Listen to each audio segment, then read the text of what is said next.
Hey there, I'm Tracy Rigdon, and this is the Contrast Project Lounge podcast.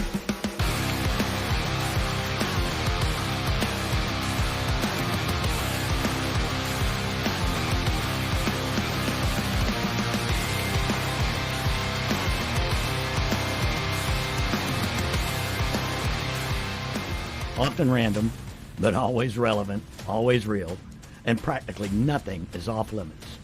This podcast is for you. Are you ready for this? Let's do it. Welcome back to the program, guys. Thank you so much for joining us back here tonight for another edition of Wednesday Night Live with my very special guest and my very special host, Mr. Jim Alabiso. Jim, how are you doing, my man? I'm doing fabulous. My back's killing me. So I'm just going to lie and say I'm doing fabulous. Yeah, but you're doing okay. You're doing okay. Hey, we're going to have we're going to have a great conversation tonight with Mr. Taylor Roberts. Taylor, how you doing, buddy? I'm good, man. Better by the day. We'll get into that topic, I'm sure, at some point or another. So listen, Taylor, you have been involved in the music. He's talking about this thing here. I know. He's got this lame finger going on here. Now, Taylor, tell us, you've been involved in the music industry in Jacksonville and Northeast Florida and abroad for, decades. And now you got this lame ass finger going on. So what's happening?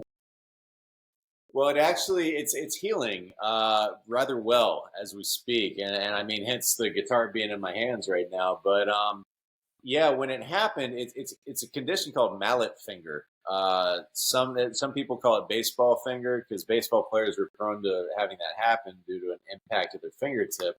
And what happened was the tendon separated from the bone at the top. I see your cat there, Jim. At the top joint of my pinky. And so anyway, I just happened to look down. I wish I could say it was something dramatic, like a knife fight in the parking lot or something. But I was just getting ready for the day on June 11th, and I looked down at my pinky, and it was like 90-degree angle, and I couldn't straighten it. And so immediately, nice, yeah. Whoever made that portrait, your check's in the mail. I know, right? But yeah, I immediately went downstairs to try and play. Had a little bit of a meltdown because I couldn't do half the stuff I normally do without my pinky. Now, I heard all the jokes about we'll just put a slide on it. Just play like Django with the two fingers. It's like I haven't heard that joke. I've heard that too many times at this point, and I definitely will hear it again. I promise both of you. But no, because of my style, that's my melody finger. I couldn't do half the stuff I normally do without my pinky. So I had my little meltdown. I went into the urgent care, and basically what the hell is this? And it doesn't hurt, but I can't straighten it. And they said, yep, you got mallet finger. Just splint it for 8 weeks. You'll be fine. Not really understanding the severity of what I do for a living and or the importance of what I do for a living. I wound up having to cancel about 60 gigs. Damn. As a result of how long this took. And that's the thing about, being a musician, and that's what you do. You don't have any other side gigs or whatever. Well, if you injure, Billy Joel injured a finger, he only has, $20 million to sit on. Well, I was going to say, I'm a local Jacksonville-based jazz guitarist, so I'm a multimillionaire. I didn't have to worry about it. Exactly. Yeah. But no. Aren't we all? Obviously. How do you think we can afford to do this podcast? No, I'm kidding.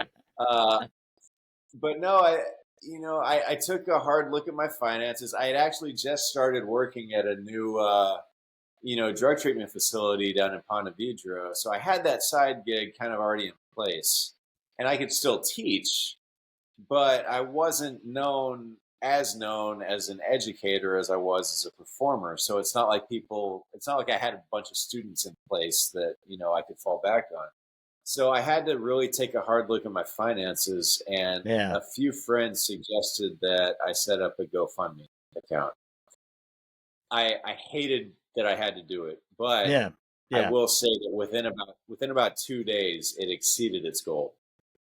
A lot of the more generous donations I got were from actual complete strangers, and so that not only restored my faith in my friends and my fans, but it just restored my faith in humanity in general. I got emotional every time my phone went boop, so it was nice to not be, for the first time in my life, not be in a state of perpetual financial panic.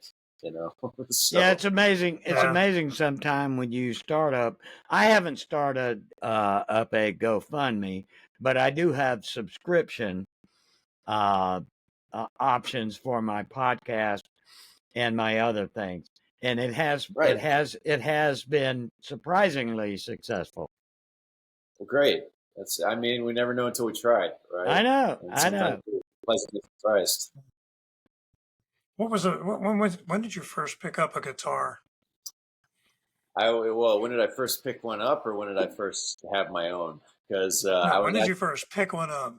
Oh man, I remember there being a picture of me. I had to be no more than 8, maybe 7 or 8, and we were staying in this. My family and I were on vacation, actually in Ponte Vedra Beach. I grew up in Gainesville, but there was this beach rental that we went to, and there was an acoustic guitar in the closet in a case.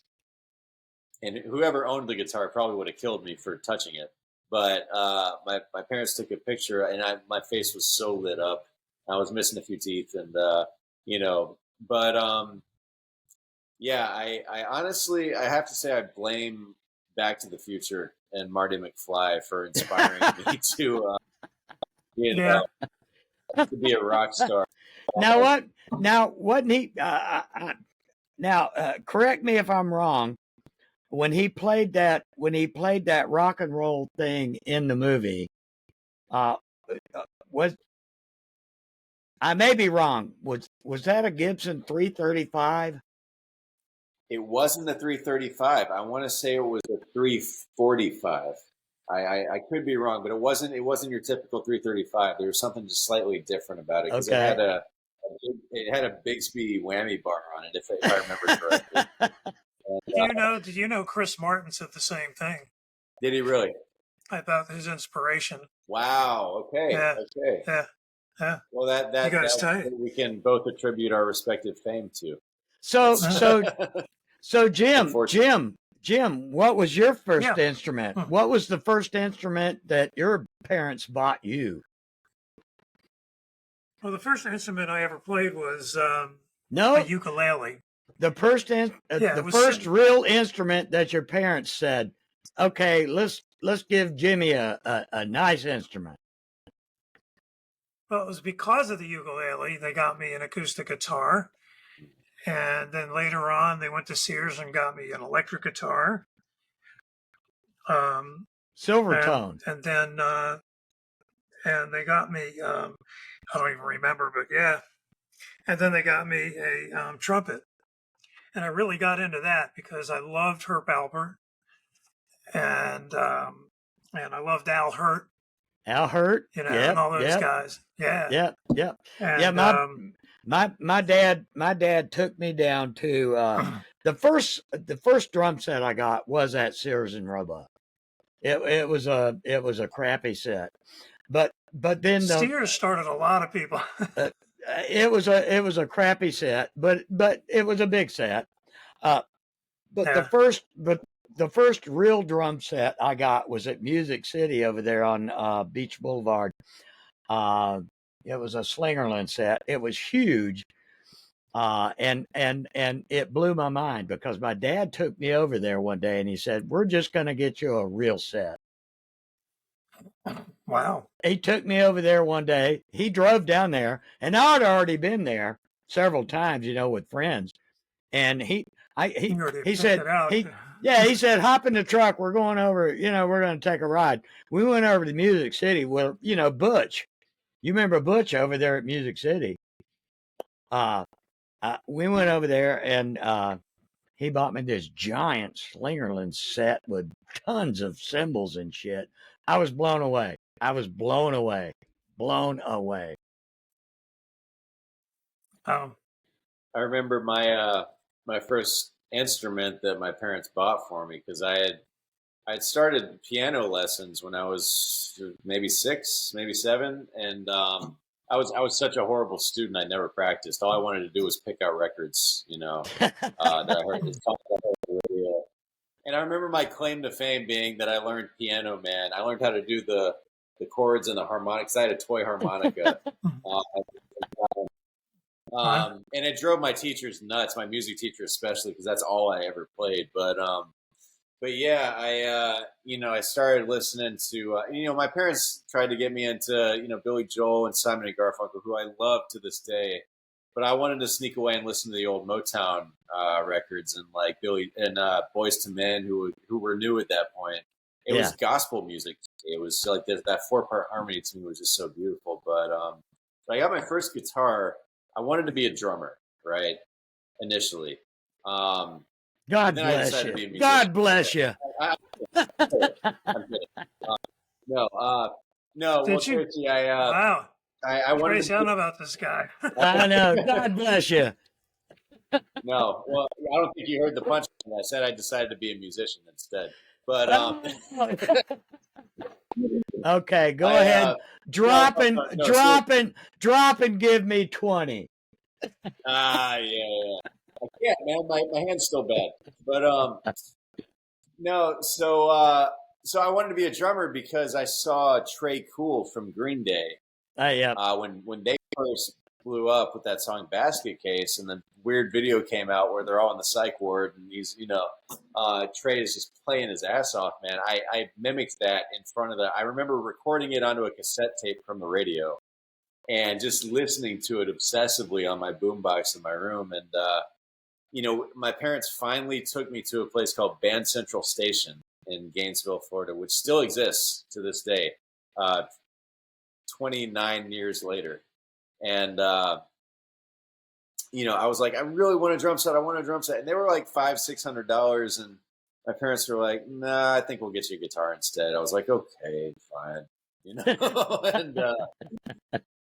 And I think it was partially because of budget, but mostly because they had the foresight to buy me an instrument that had a volume control on it that I could actually turn down when I was practicing and not drive them insane when I was learning how to play it and sounding like crap. So, but I made a point to keep it secret from even my best friend. I didn't tell anybody that I got a guitar. I was going to get really, really good and then unleash those 2-note power chords on the world after I learned. After like 6 weeks of playing, I could barely even play a punk rock song, but that was what I was into, man. And I spent all my time with the guitar, and had some great teachers along there too. And one of the things I will remember the most about growing up in the South, I was one of those long-haired, red-haired, freckled, guys that was not extremely popular with the girls. The minute I started playing the drums in those bands, in the garage bands and shit, life changed. I'm not kidding you. And I'm not just saying that. Life changed. I wasn't super popular with the ladies either growing up. And then when I started playing guitar, that coincided with puberty for me. And life changed for me too. Perfect. No. Great timing. It did.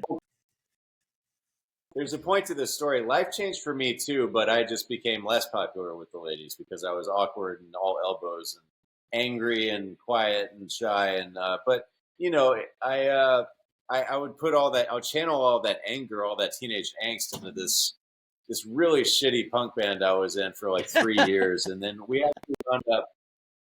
wound up adding 4 horns to the band. We had 2 trumpets, a saxophone, and a trombone.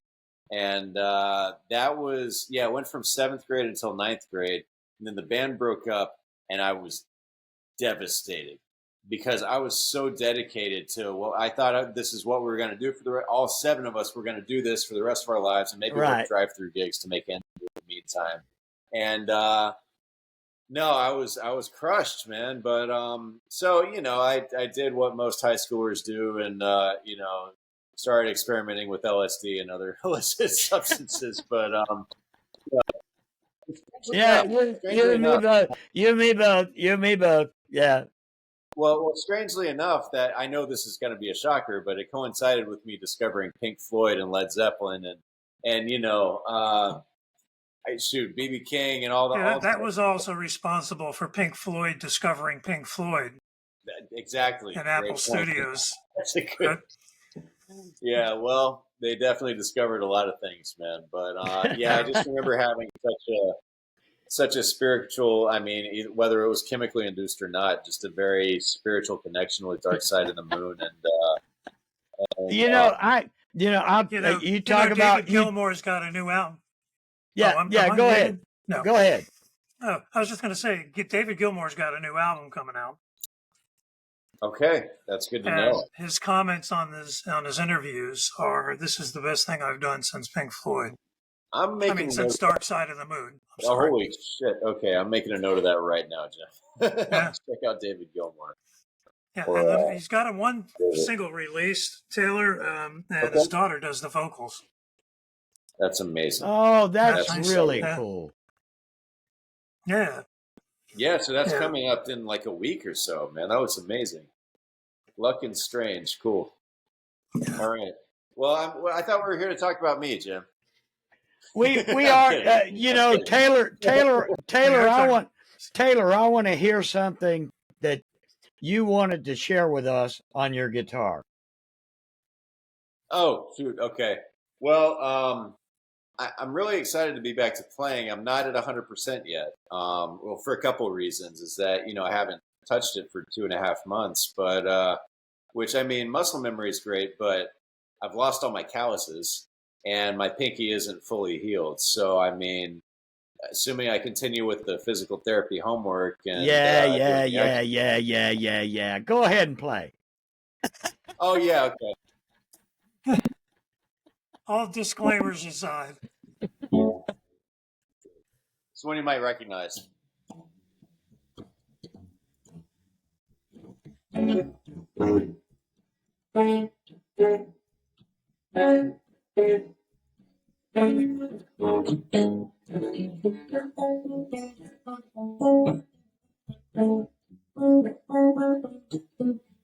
feet are sliding on the floor.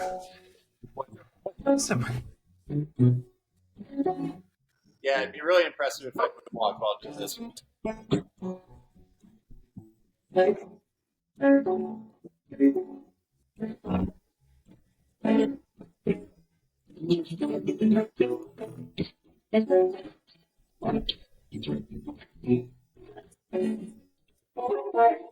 Oh, what I mean? Yep.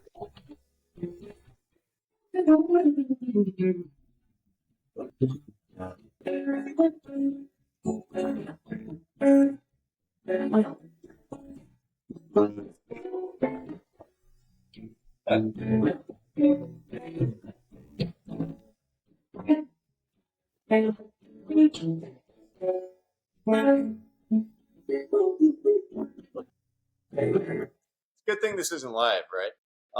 Beautiful. Well, actually, it is. I love that last chord. Thanks, man. What was that last finishing chord? That was F sharp minor 9, and I just did a little harp harmonic thing. It's like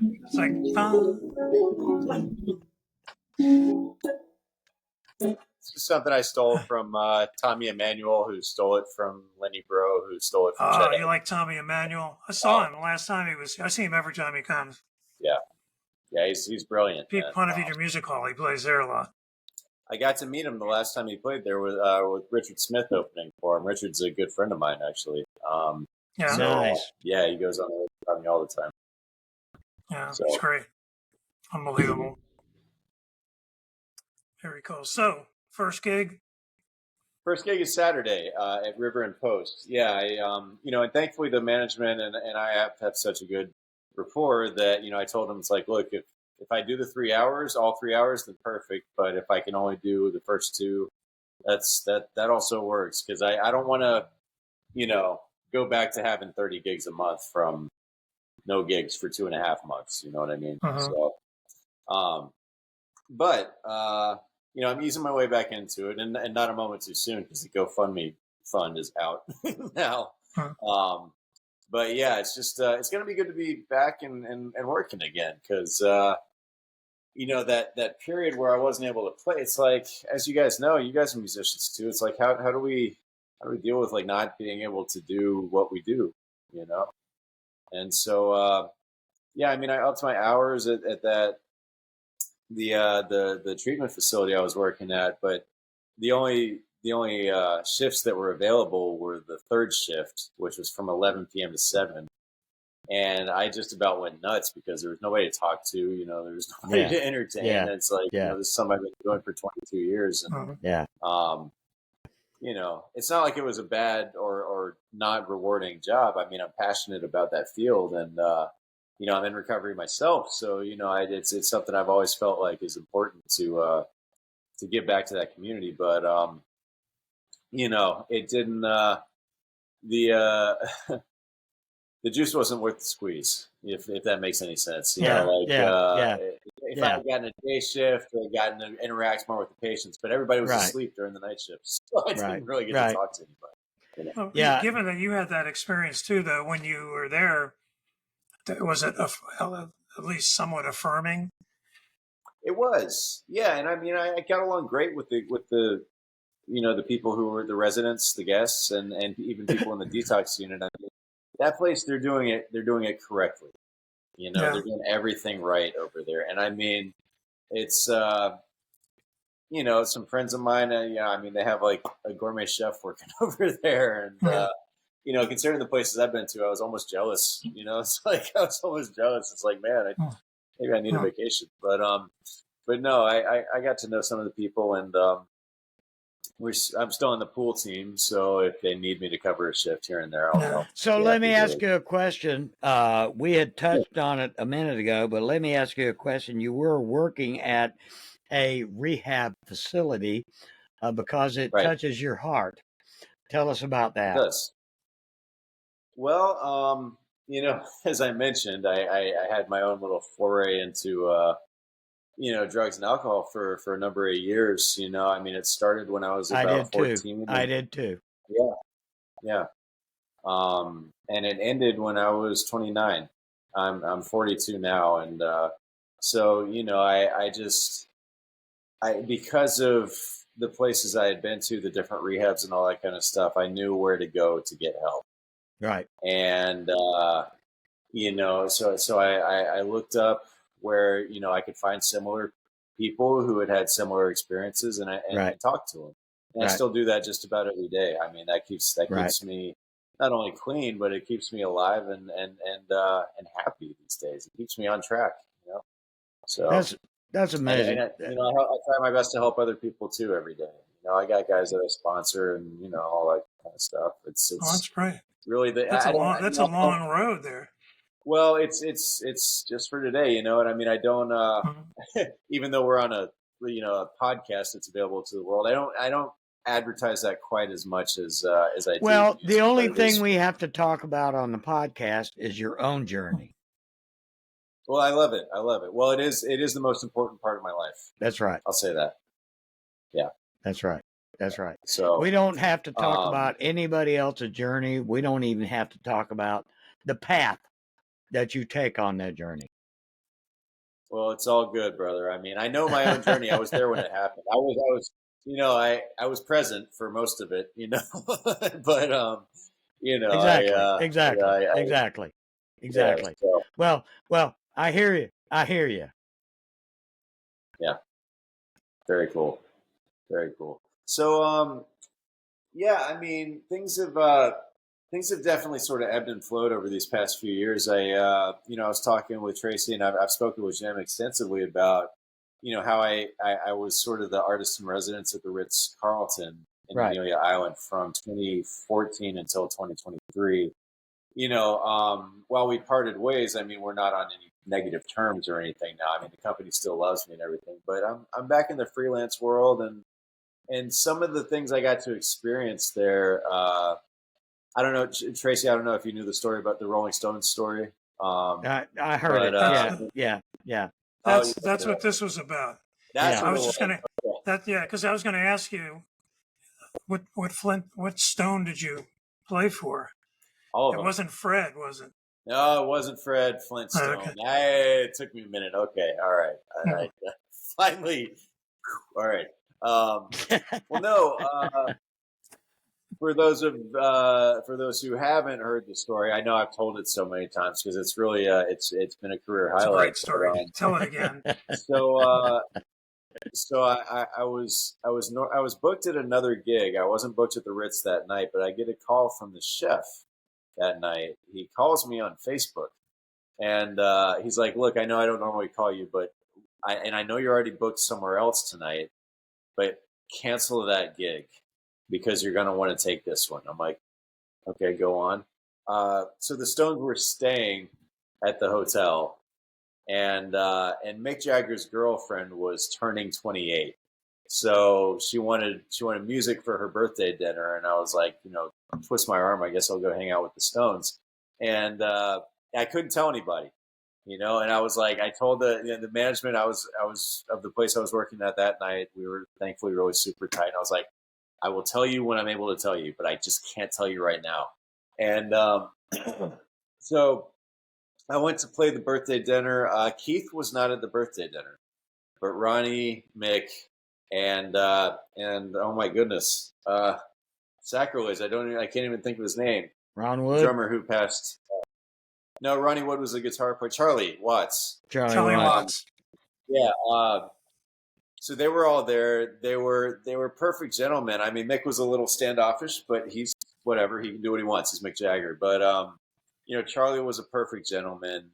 May he rest in peace. And Ronnie was like the class clown. He was stumbling around, pretending to be drunk, and he's been sober for decades. But anyway, my fiance and I got front row tickets to the concert the next night. We got to ride on the friends and family bus, which for me was great. We didn't have to worry about parking. It was probably the best route. We're not worrying about parking, baby. So, and it was the greatest rock and roll show I've ever seen in my life, man. I mean, Mick was on his A game. He was 77 at the time. This was 2019, so I think, yeah, I want to say he was about 77, maybe 76. But he was running from one side of the stage to the other, just singing like he was Mick, this pure essence of Mick Jagger. And, Keith was doing his, just kind of his thing, playing his ass off. They just make, what? Those guys just make a bunch of noise now. And they have these backup musicians making all the good stuff, in my opinion. I think you're entitled to that opinion. I think those old guys, they make their noise, they hit their chords, but they got all these backing musicians making it sound really good because they're way too old to be making it sound great. But one thing you got to understand though is Mick Jagger doesn't have a stuntman filling in for him. Well, you're right. Even right now, you're right. 82. Well, and Willie Nelson does the same thing. Willie Nelson goes on tour at 90 fucking whatever years old, but he has like 100 musicians on stage singing and playing for him. I mean, everybody loves to hear him going wah wah wah wah, but everybody else is singing and playing for him. I mean, I love it. I love it, and God bless him for doing it at 90 fucking years old. But I mean, let's face it. It's a show. Tracy wisecracking Rigdon's shows himself. I'm like, Hey. yeah. That's real me. Tracy emerges. That's me. Yeah. That's funny. Well, I mean, not I to gotta take ask. it I gotta ask you this. Yeah. Yeah. Is this you playing at the Cavern Club in Liverpool? It actually is. Yeah. But no, I'm kidding. I wish it was. That was actually at Fort Clinch on Amelia Island. Oh, Yeah. I've been there a zillion times. I should have recognized it. My mistake. No, it's all good. That would be cool to shoot, man. I Wouldn't mean, that be nice? I should have some years left in me, so who knows? That might happen someday down the road. So, but yeah, I mean, what followed the night after that concert, just to go back to that a little bit, was, since Keith wasn't at the dinner, everybody had been telling Keith, everybody in the band was telling Keith, like, hey, there's this guy who plays in the restaurant. You should go check him out. And lo and behold, he walks in the next night. I'm sitting there playing, and just on cloud nine, man. I'm having the week of my life. And Keith walks in with his wife and their two friends, and they take the table behind me. And I thankfully matured at that point in my career to where I was more excited than terrified, And so I was like, let me step up my game. I got to step up my game and really play. And so I figured like it's now or never. So I played Wild Horses, and the guy at the table next to me, man, he leans in. He's like, man, you got some fucking balls doing that right now. Because he's, Well, that's a great tune, though. It's a beautiful tune, man. It's probably my favorite tune right now. And so I got up the nerve to, whatever. It wasn't like I was super nervous. He just had this really warm kind of energy about him. So I went and shook his hand. He reached into his pocket. He gave me one of his guitar picks, and he complimented my playing. And he was a man of very few words, but just had such a friendly, inviting, just kindness about him. So Taylor, let me ask you, have you ever done some of the gigs over there at the Casbah? Plenty. Yeah. I love that place. I love that place. Now that gig has been going on for over 20 years. Eric Ream started it back in like almost back in the 90s, like or early 2000s anyway. And I mean, they had the legend on the drums, Fawn Barlow. Yeah. And that was the sound, man. I mean, and for that great of a quality and Lawrence has been playing bass over there forever too. I mean, and over there on there's they have that Sunday jazz thing over there. It's every single week. Yep. Rain or shine, they do it. Yep. Great place. And the food's great place. Fun. They got hookahs and everything. It's I love the hookahs. Yeah. Oh, you play the hookah too? I play the hookah. I play the hookah. Gigs are good, right? Well, yeah. I think right now I'm kind of just getting my bearings again. But the big show that I if I were to plug a big upcoming show right now, it would be September 9th at the Blue Jay Listening Room. That's going to be kind of like my triumphant return to the scene, for lack of a better term. But I've got John Lumpkin joining me on drums, Stan Piper joining me on bass, and have you ever guest? Lumpkin to come on one of these days. Have you ever asked B. Gale from St. Augustine to join you on drums? Not yet. But I love her. We're friends on Facebook. I don't think we've gotten a chance to play yet together, but I mean, I'm getting around a lot more these days. So, I did want to mention though the special guest, because it's a series that I bring in a special guest every month. And Sam Bonacore. Who is this? Sam Bonacore on drums. Oh, I don't think I know Sam. Oh my God. Okay. I gotta get you hooked up with I gotta get you hooked up with the drummers, man. Okay. Who's your special guest? The special guest is a guy named Dan Wilson. He's coming down from Akron, Ohio. And he's, as far as I'm concerned, he's the next George Benson. And I mean, for my money and for a lot of other people's money, he is the next torchbearer of that style of playing. And he's been on Grammy-winning, albums. He's recorded plenty of albums as a leader, and it's gonna tear the roof off the place. I mean, I don't think I've ever had. I mean, all my guests have been great, but I mean, as far as just really burning guitar playing, man, he's just one of the best in the world right now. Wow. Wow. So, and that's a Monday, right? It's a September Monday. 9th. Yep, it's September 9th. What time is it? What time is it? Yeah, sure. Thanks, Jim. The doors open at 7. The show goes from 8 until 10. So Mondays, cool. I mean, for most people, they got to get up for work the next day, whatever. But I mean, we have gotten a decent following. I really wanted.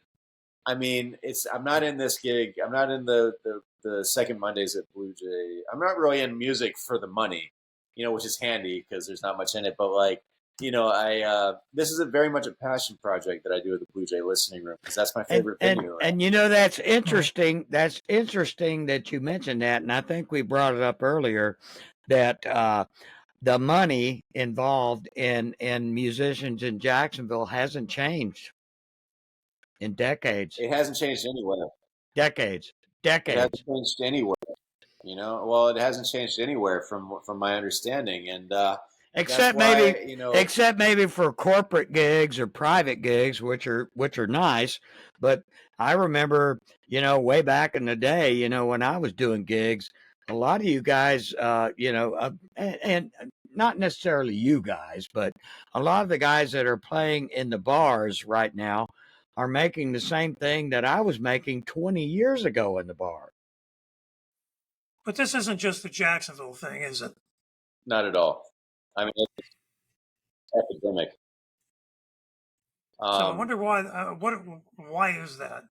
Is it because most of these venues are eateries or bars, and they just can't? Because they're cheap ass bastards. Because they're cheap ass bastards. There he goes. So, sure, there's an element of that, and I'm not going to deny that. But I'd say it's largely our fault for not increasing our rates over the years. I wouldn't say for the most part, and I wasn't around in the 70s and 80s to really experience that, but my experience, I was a lot of yeah, I know. But no, in the he knows, but a lot of the musicians I grew up with and a lot of the mentors that I've had growing up said, the musicians just were cool with making what they made, and there's just an epidemic of musicians not asking for enough money.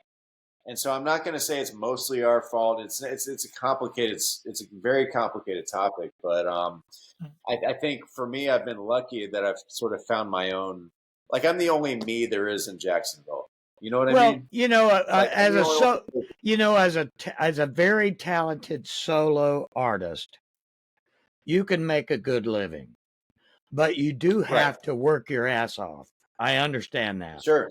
You really do have to work your ass off. When it comes to a small cover band or even an original band, bouncing around in the clubs in Jacksonville, and there actually are a lot of clubs. I mean, there's a lot of places to play. They're not going to make shit. Yeah, but you got to spread that money out. They're not making shit. They're not making shit. Right. Yeah. They're making less after they pay for their gas and everything else. They're making $75 a man, a night. My brother Eric Alabiso is like you, Taylor. He's it's what he does for a living. Yeah. He doesn't do anything else. And he's playing St. Augustine, Amelia Island, Fernandina Beach, more of the beach cover stuff. Mm-hmm. Guy's an amazing vocalist as well, and a good songwriter. But if he gets sick, he's out of money because he plays, almost every day. Yeah. And if he gets sick, he's out a paycheck. You have to pay. You have to play every day to pay your bills. Just This about. in this day and age, you almost have to play a solo gig or a duo gig or a trio gig or something. You have to be versatile enough to be involved in like I say, a solo or duo or trio, something. Almost 6 or 7 nights a week to make a good goddamn living in Florida. You really do. You really well, do. I mean, music pay hasn't really gone with inflation, especially lately. But I know that like even back in the '80s, a restaurant there could be a jazz quartet or quintet in the '80s making $100 a man. You're lucky to get that today as a jazz quartet or Yeah. quintet. Maybe a duo could make 300, or a duo could make, Well, if they're lucky, 400, depending on the venue and depending on the clientele. I mean, is a big part of it well, too. But I played in a top 40 dance band in Walt Disney out on Fantasy Island. sure, Oh God, 15, 20 years ago, something like that. And I made almost $1,000 a night. But it's great, man. but it was only 2 nights a week, and that was Right. it for the month. 2 nights Yeah. for the month. Then I wasn't back for another month and a half. It was How great. much of your life did you have to, It was how great much of your money. life did you have to spend away to Disney? It, it was great. It was great money. And then I played in little Sure. rock and roll bands around Orlando and all that shit. And then I had to go play 2 nights, out at Disney, at their little Yeah. dance club out there on the island. And I made a shitload of money out there. So what were your you kind of cover a few genres there. I remember one time, I think it was when you were over here, we were talking about, yeah, Taylor's a jazz guitarist, but you called me on it, right? So what genre bending label are you going to put on Taylor Roberts? To be honest with you, I think that's just something I still have to work through. No, I think, sure. I guess most of my practice when I was in college was jazz guitar, and I can't seem to like rid myself of that accent. I mean, for God's sake, it looks like jazz, right? You look at this guitar, I could be playing Stairway to Heaven or Freebird on this thing, and they would still look like jazz. Mm-hmm. Yeah.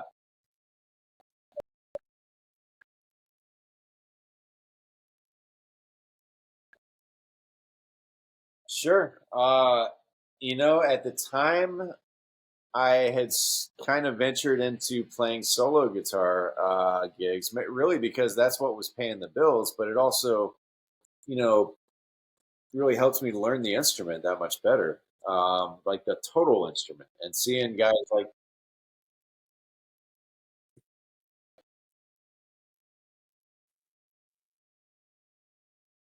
Sure. Well, it's a low A string, right? You've got your standard six strings here, right? But if I add an eighth to it, right, I can hear that extra. That's how I'm able to, how I'm able to do that bass line, and kind of it's all that stuff. It is. And that's tuned to an A. Yeah. And is it the same octave as the fifth string A? No, it's an octave lower. Is it? Okay. Yeah, so That's your it keeps bass going. line. Yeah. It keeps going lower. It's a fifth lower Yeah. than the lowest typical string on a guitar. So I mean, we're kind of like the redheaded stepchildren of the guitar world, but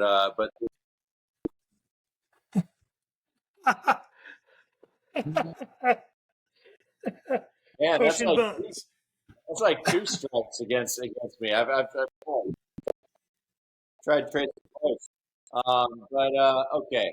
Well, let me say this then: we're kind of we're outliers of the guitar world, and but there's plenty of us around. We're just and there just aren't. Not everybody is really all that well known. I mean, Charlie Hunter is a really well known extended range player. Now he's playing another 6-string guitar, but it's like a crazy low tuning. Howard Alden is the guy who really inspired me to do it when I saw him in Savannah in 2004. But I didn't take the plunge and couldn't afford to take the plunge on this Benedetto until about 2010. But I have been playing this guitar faithfully for 4 years, and I mean, you can see it's got some mojo on it, and I've probably played. I was sharing with Tracy maybe 3,500 gigs on this guitar since I got it, and it served me really well. And I've got a couple others, but this is like my old faithful. This is my old friend, and I take it on most of the outdoor gigs and the stuff because it can handle a lot. It can handle quite a bit of damage. So like if that's your go ahead, Tracy. I was just going to say if that guitar is your girlfriend, but you got some hanging on the wall. Yeah. So what happens when you switch? Do you have a little trouble getting used to? Take a minute or two. Sometimes, I mean, the way that I have they're all 7 strings except for this. This one over here is the one that I used to teach with, because if I try teaching a guitar lesson with a 7-string, it's not exactly a mirror image. And I mean, I use that one. That one's a Godin guitar, which is just beautifully built instrument. And I use that one for like the party band gigs, like the corporate gigs, and if I'm playing with an event band, because I can, plug that into the distortion pedal and play some palm muted power chords and all that fun stuff. But what's the other ones you got up on the wall there? So this one right here was built by Glenn McCarahan, who I don't know the story verbatim because I wasn't there, but this is one of the very few 7 strings he ever built. And, that one was, I purchased from a friend who is a great player himself, and he collects these beautiful guitars. And, so he was looking to thin the herd, so to speak, and I was looking to increase mine. But yeah, so there's that one. There's the Benedetto Bravo. This one was actually gifted to me. It was originally built as a 7-string guitar in Lithuania, I believe, about 110 years ago. Wow. And but some nincompoop decided to switch it to a 6-string, and so now it's my mission to take it to a luthier or somebody who wants to convert it back to its rightful glory. But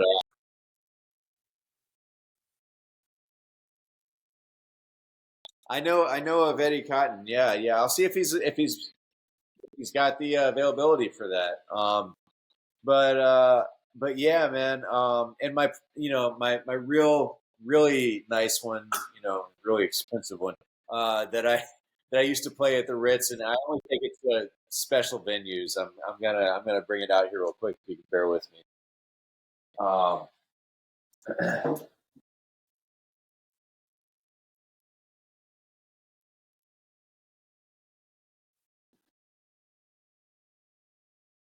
So this one was built by Tom Rebecki. And I got this one delivered to me about a year and 2/3 ago. It was just in time for Christmas of 2022. And this is my fiance lovingly named her Coco. And it's kind of like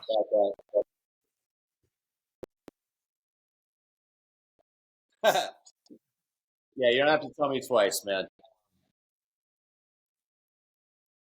Well, it was sort of like almost what's the word, serendipitous, the way that it came to me. I was a fan of Tom's work for years, and he had been a fan of mine for years. And I had him.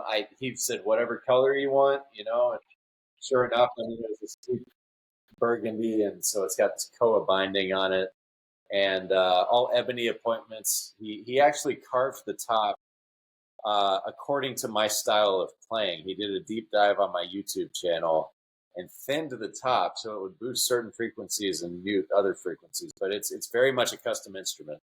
and it's got this binding along the fretboard, and this nice little inlay on the headstock, and just, I mean, all of this is just, it's a work of art, absolute work of art, and it plays and sounds amazing. I'm not playing it right now because the recovering from the hand injury. This one is slightly a little bit harder to play, so I'm not trying to rush things. But once I'm able to play her again, I'll be doing just.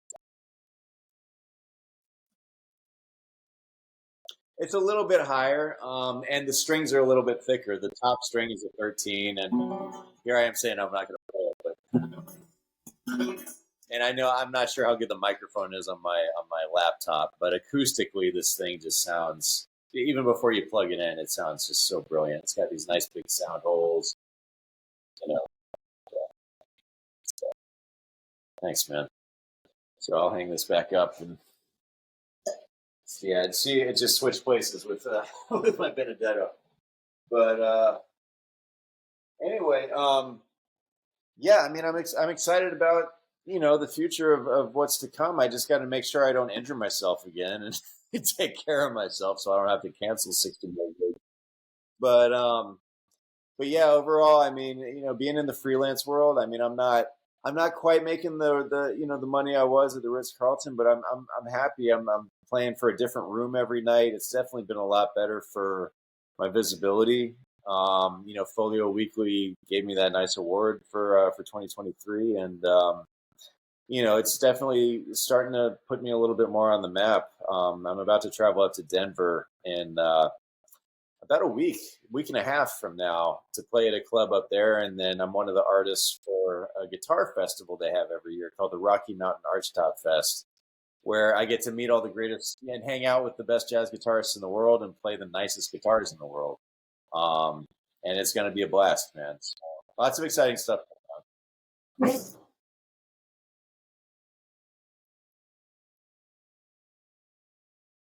Well, it's been a pleasure, man.